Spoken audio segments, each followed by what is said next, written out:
Hey, what's going on guys? How is everybody doing? Before we get into today's video, make sure you open up the video that I have on screen in a new tab and check out the details on how to enter in a giveaway for your chance to win a number of prizes. In this video, we went over 5 changes that I'd like to see make their way into Genshin Impact, and in the beginning of that video, I said that there were a few things that I was going to leave out because they're so well known already, and it would be a bit of a waste if I spent a lot of time discussing those topics in that video. But today, I do want to talk about one of those topics, which is account security.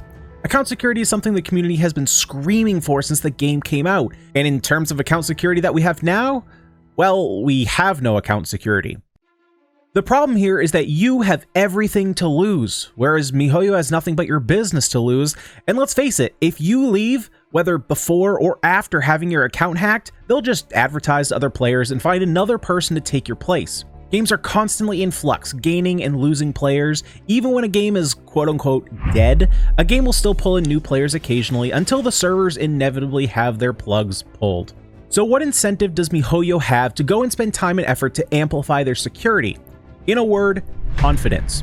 No, adding two-factor authentication, increasing password length, or upping their security in other ways is not going to directly increase their revenue, but it can indirectly increase their revenue. Genshin Impact's entire monetization system is built on the foundation that you stay with their game as long as possible. The longer you stay locked in on their game, the more chances they have to pull you in and spend that extra $10 on a battle pass to get a little bit more Mora for the month, or maybe just this one extra 10 pull here or there. If you leave it, that's it. That's one stream of revenue that's completely gone. So it's the prospect of revenue they should be looking to solidify, and to do that, they need the players to have confidence in them as a company, something they are slowly losing day after day after day. When I played Magic the Gathering competitively, I spent a lot of time reading articles, following the latest trends and creators, and watching live streams from my favorite pro players. One thing remained constant with everyone I ever got information from is that they all felt better about the changes that happened in the Magic scene when Helene Bergeau was working at Wizards of the Coast. Helene left Wizards in 2017, but during her last few years with the company, she acted as a community manager of sorts, becoming the face for development and organized play side of the game, and would announce upcoming changes, whether they be on Twitter or at the Pro Tour several times per year.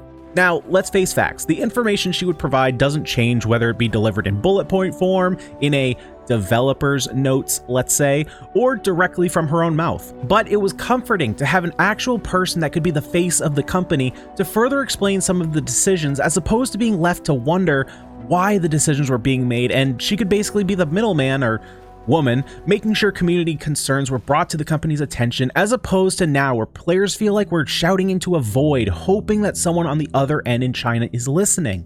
So how does this become relevant to Genshin Impact's security issues? Let me ask you, did you know that Mihoyo increased the maximum password length from 15 to 30 in this last 1.4 patch? Maybe you did, maybe you didn't. Did you also know that this change wasn't included in the patch notes? Why? Mihoyo, your players have been asking for you to beef up security in your game for months.